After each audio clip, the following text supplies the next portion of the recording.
परेशानी होगी, विपदाएं आएगी, थोड़ा रोना पड़ेगा, थोड़ा धैर्य रखना पड़ेगा, गालियां मिलेंगी, अरे दुत्कारें भी मिलेंगी, कई बार लगेगा कि अब गए मरे, और अगर तुम्हारी निष्ठा पक्की रहेगी तो जगन्नाथ का भक्त जगत से हार नहीं सकता। हारोगे नहीं, ये पक्का है। परेशानियां आएंगी, ये तो तय है, विपदाएं आएंगी, अनेक अनेक रूप बदल कर आएंगी, पर मेरे प्रियजनों, हम तुम्हें दावे के साथ कहते हैं, अगर तुम जगन्नाथ महाप्रभु के भगत हो गए, हारोगे नहीं, विजय होगी, विजय, ये तो तय है। विजय का तिलक लगेगा, भले ही अंतिम क्षण में लगे, पर लगेगा। और याद रखना, कोई भी हार याद नहीं रखता, बातें तो हमेशा जीतने वालों की होती। किसी ने नहीं पूछा कि प्लेन का, जब प्लेन बनाया गया, उसका ट्रायल हुआ तो वो कितनी बार फेल हुआ, ये किसी को पता नहीं, पर ये सबको पता है कि वो दोनों भाइयों ने प्लेन को कब सफलता के साथ चलाया। ये किसी को याद नहीं दुनिया में कि माउंट एवरेस्ट पर चढ़ने वाला कितनी बार गिरा, लेकिन जब वो चढ़ गया तो ये सबको याद है कि वो चढ़ गया।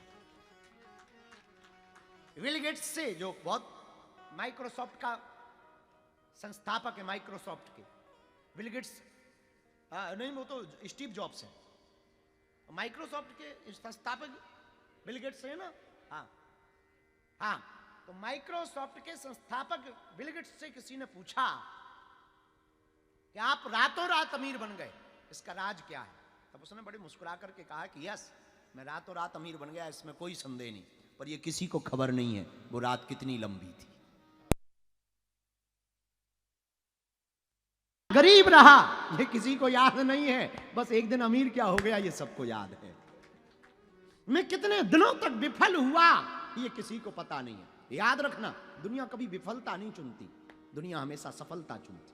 दुनिया कभी पराजय याद नहीं रखती, दुनिया हमेशा विजय याद रखती है। कितने हारे दुनिया को पता नहीं, जीते कितने उनका रिकॉर्ड आज भी है। चाहे वो मतों से जीता हो, चाहे वो क्रिकेट जीते हो, ये किसी को याद नहीं है कि हम कितने वर्ल्ड कप हारे, पर वो वर्ल्ड कप सबको याद है कि जब टी शर्ट निकाली थी किसने, सौरभ गांगुली ने टी शर्ट निकाली थी इंग्लैंड की धरती पर, तो सबको याद है। याद रखना, दुनिया कभी भी विजय याद रखती है, पराजय याद नहीं रखती है। इसलिए हम तुमसे कहना चाहते आज की कथा में, प्रभु जगन्नाथ का भक्त जगत से हार नहीं सकता। आप ये बात तो तय करके आज की कथा में बैठना कि भगवान के भक्त की पराजय नहीं हो सकती। हाँ, आपको परीक्षाएं बहुत देनी पड़ी, ब्रह्म को भी आकर के परीक्षाएं देनी पड़ी, वो नारायण को परीक्षाएं देनी पड़ी, तो हम लोग तो न रहे, साधारण न रहे, मनुष्य हैं। वो राम, हम लोग आम,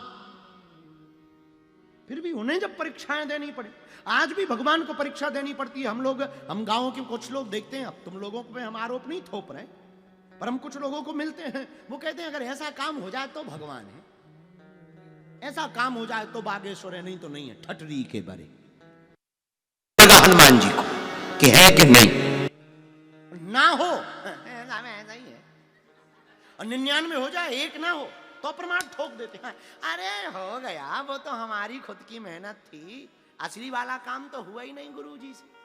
ठटरी के बरे, नक कटा मुंह सर चल। अद्भुत बात, कितनी विचित्र बात, ये दुनिया की हालत है। दुनिया तुरंत बात, हम लोग भगवान को प्रमाण पत्र देते हैं, ही नहीं भगवान। एक आदमी हमें मिला, बोले हमारी मनोकामना, भगवान है ही नहीं, भगवान जैसी कोई, हमने कहा क्या हुआ, बोले हमारी अगर भगवान होते, वो मिला हमें विदेश में, लंदन में, हमने शायद ये बात पिछली कथा में बोली थी, लंदन में मिला, वो कहता भगवान है ही नहीं, ये सब बेफिजूली की बात है, ये वो दुनियादारी। पढ़ा लिखा था, खैर ये खुजली कम पढ़ों को होती, पढ़ा लिखा नहीं था, पगलेट था, शुद्ध पगला गया था। वो कहता भगवान होते ही नहीं, उसको तो हम कुछ ज्यादा बोले नहीं, क्या बोलना बहस करने से। पहले जरूर हमारी आदत थी, बहस कर लेते थे, अब आजकल तो मूर्खों को सुनने में मजा ज्यादा आता है, क्योंकि जिन्हें मानना है उन्हें प्रमाण की जरूरत नहीं है, और जिन्हें नहीं मानना है उन्हें कितने भी प्रमाण दे दो, उन्हें मानना ही नहीं। तो इससे बेहतरीन यही है, चुप रहो, मुस्कुराओ, वेरी गुड, थैंक यू। जब पीछे से लगेगा डंडा, अपने आप याद आएंगे हनुमान जी। आजकल तो हमने दूसरी तरकीब पकड़ ली है। कोई अगर पहले के जमाने में अगर तुम हमसे मिलते 5 साल पहले और कहते थे हम नहीं मानते, तुरंत हाथ, ये देख पर्चा, तेरे बाप का नाम ये है, ये तेरी नानी का नाम है, ले भाड़ में गया। अब कोई कहते हम नहीं मानते, हम कहते तुम यहां बैठे क्यों हो, तो ठटरी बरा अपनी लकड़ियां निकलवाओ, हमें क्या लेना देना। अपने बजरंगबली बैठे, तुम नहीं हमें मानते, हम तुम्हें नहीं मानते, हिसाब बराबर। अब तो हम ऐसे हो गए, पहले थोड़ा अलग टाइप के थे, अब बदल गए, सुधर। हाँ, तो हमें मिला भगवान नहीं मानते। एक बुद्धिमान आदमी ने कहा कि भगवान नहीं होता। क्यों? भगवान होता तो इतने अत्याचार, इतने पाप। एक नाई ऐसा बोल रहा था, भगवान नहीं होते, भगवान होते तो इतने अत्याचार, इतना पाप। तो उस आदमी ने कुछ नहीं बोला, पैसा दिया और बाहर तक निकलते हुए बोला, इस दुनिया में नाई नहीं होते। नाई बोला, उल्लू हो क्या? तुम्हारी अभी अभी हमने दाढ़ी काटी, बाल काटे, नाई क्यों नहीं होते? बोले अगर नाई होते तो वो सामने बैठा हुआ आदमी की दाढ़ी बाल बड़े नहीं होते। तो नाई ने कहा कि पागल हो, हम नाई हैं, हम काटते हैं, तुम्हारी भी हमने काटी। बोले हमारी काटी सो तो ठीक है, पर नाई नहीं होते। अगर होते तो उसकी दाढ़ी बड़ी, बाल बड़े नहीं होते। बोले दरअसल बात यह है कि वो हमारे पास नहीं आया, आता तो नहीं बचता। मुस्कुराते उसने भी कान में कहा, तू भगवान के पास नहीं गया, वरना जाता तो तुझे भी अनुभव हो जाता। हम आपको प्रार्थना करना चाहते, रंग का बड़ा खेल है। एक आदमी जिंदगी में भगवत भक्त आ जाए, वो जिंदगी को रंगीन कर देता है, जीवन जीने का ढंग बदल देता। भक्तमाल का एक चरित्र है, एक सेनापति हुए अंगद। हमको बड़ी याद आती उनकी कथा। आज सुबह ही हम उनको पढ़ रहे थे। ओह क्या अद्भुत महात्मा हुआ। एक भक्त हुए अंगद जी, भक्तमाल का चरित्र। ये सेनापति थे एक राजा के यहाँ, और सेना में सेनापति का काम करते थे। खूब ठाकुर जी के भक्त नहीं थे, भगवत विमुख थे, भक्ति कभी करते ही नहीं थे, ना कभी भक्ति की, ना कभी भक्ति किसी को करने दी।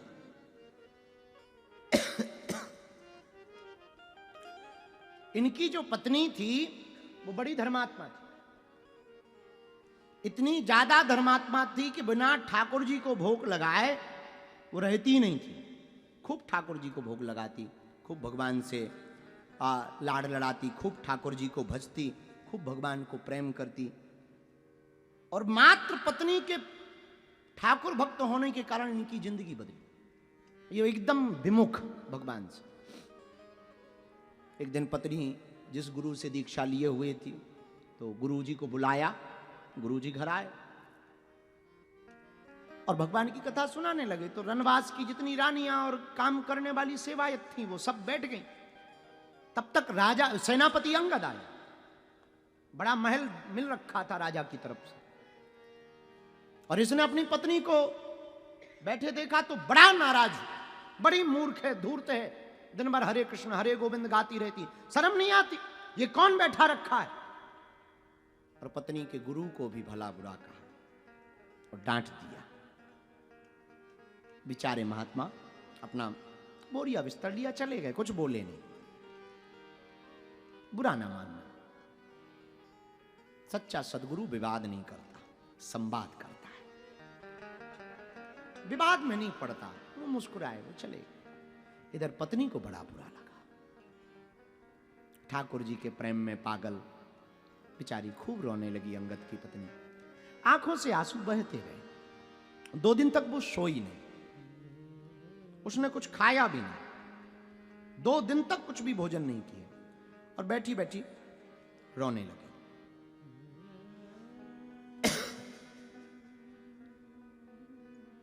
मुख नहीं दिखा ना दिखाया। पति को बड़ा बुरा लगा। बड़ा प्रेम करता था अंगद, जो सेनापति था वो बड़ा प्रेम करता था। तो पत्नी को खूब विनय किया, तू मान जा, हमने गुस्सा में कह दिया, ठीक है हम नहीं कहेंगे, तू अपने मन का करना। लेकिन पत्नी बोली नहीं, हम तो अपने प्राण त्याग देंगे। क्यों? जो भगवान विमुख हो, जो गुरु से विमुख हो, ऐसे समय में तो प्राण ही त्याग देने चाहिए, जीना बेकार है। हमारे गुरु का अपमान किया है, वो हम नहीं जी सकते। अब वो जानता भी नहीं था गुरु महिमा बहुत ज्यादा, तो वो खूब समझाया, जब नहीं माना खूब पत्नी को समझाया, नहीं मानी, पैर पकड़ लिए इसे। 4 दिन हो गए, तुमने भोजन नहीं किया, मैं क्षमा मांगता हूं, हमें क्षमा करो। तो अंगद की पत्नी ने कहा कि मुझसे क्षमा मत मांगो, अगर मांगना ही है तो हमारे गुरुदेव से क्षमा मांगो और जाओ। गुरुजी बड़े वैष्णव थे, दूसरे गांव में चले गए, उनको क्या फर्क पड़ता, वहां कीर्तन कर रहे। सच्चे महात्माओं को कोई फर्क नहीं पड़ता, तुम्हारे अपमान या सम्मान से उनको क्या फर्क पड़ेगा, तुम्हारे आने या ना आने से गुरुओं को क्या फर्क, वो तो भगवान के रथ में रथ है, तुम आओ या जाओ, गुरु तो अपनी मस्ती में चलते हैं। तो ये गया, प्रणाम किया, क्षमा करो, हमसे बड़ी भूल हुई है। उन्होंने कहा कोई बात नहीं, ना हमने आपसे नाराजगी की, ना हम आपको क्षमा कर सकते हैं, हमसे तो कोई तुम्हारा अपराध हुआ नहीं, तुमने कहा हम चले आए। इसने कहा कि अब आप हमें दीक्षा दो। थोड़ा सा संग पड़ा, माला डाली, मंत्र दिया, 2-4 दिन वहीं रहा, और ऐसा रंग चढ़ गया कि ये भी वापस जब आया तो वैष्णव बनकर के आया। घर पर पधरावनी की गुरुदेव की, पति पत्नी दोनों सेवा करने लगे। अंगद की पत्नी को बड़ा अच्छा लगा, भगवान की बड़ी करुणा। अब तो ये जगन्नाथ महाप्रभु का खूब भक्त हो गया। इनके गुरुजी भी जगन्नाथ जी के भगत थे, खूब भगत हो गया। अब तो जब तक जगन्नाथ जी का महाप्रसाद का किनका मुख में ना रख ले, तब तक भोजन ही ना करे। संगत का बड़ा असर है।